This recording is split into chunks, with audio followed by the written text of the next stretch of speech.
Үткән уку йылына йомгак ясау, киләчәккә планнар билгеләү, яңалыклар, проблемалар белән уртаклашу максатыннан чыгып, Иске Күктау урта мәктәбендә дә ата-аналар җыелышы зур оешканлык белән үтте.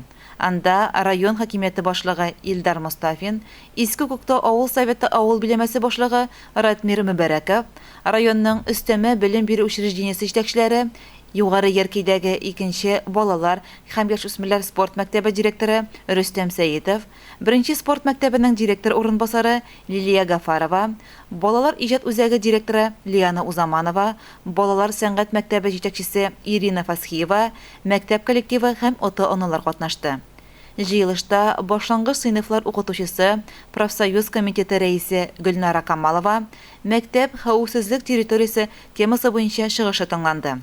Укыту һәм тәрбия эшләре буенча директор урынбасары Зәхинә Шәмсетдинова 2018-2019 уку йылына йомгак ясады һәм яңа уку йылындагы яңалыкларга, киләчәк планнарга тукталды.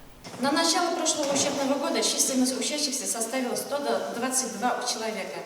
Начальная школа 44 учащихся, основная школа 65 учащихся, средняя школа 13 учащихся. Основные результаты 2018-2019 учебного года. Успеваемость начальных классов, 1-4 классы 100%, 5-9 классы 100%, 10-11 классы 100%. Итого по школе 100% успеваемости. Качество знания 2 и 4 классов 67%, 5-9 классы 51%, 10-11 классы 62%. Итого по школе 57%. Отличников по школе 11, ударников по школе 54.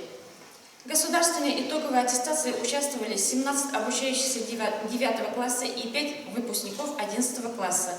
Все учащиеся были допущены к итоговой аттестации.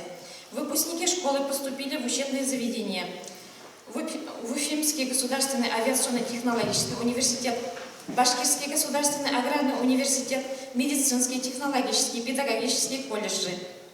Учащиеся 9 класса, 8 учащихся поступили в колледжи, а 9 учащихся продолжают обучение в 10 классе. Район хакимияте башлыгы Илдар Мустафин яңа уку йылына мәктәпне яхшы итеп әзерләгәннәре, ремонт эшләре башкарганнары өчен мәктәп коллективына рәхмәт сүзләрен белдерде. Шулай ук укытучыларга карата таләпләрен, ата-аналар тарафыннан яңгыраган сорауларга җавапларын җиткерде.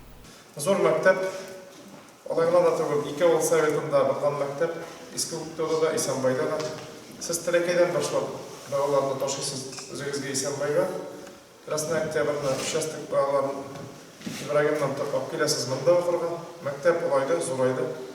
Бик күп күләмле эшләр эшләгәнсез. Менә әзерлек йөзеннән мәктәпнең уку елы башлануга зур итеп рәхмәт. Монда инде хуҗалык та, спонсорлар да, земляклар да, барсын да җәлеп итү белән торган шушы эшләрне эшләгәнсез. Бик күңелле хәлгә килгән мәктәп. Әйтергә кирәк, кыймалары, алдагы бер шаттылары үзенең төс биреп тора.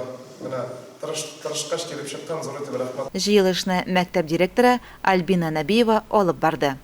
Айгөл Муллаянова, Илеш телерадиокомпаниясе.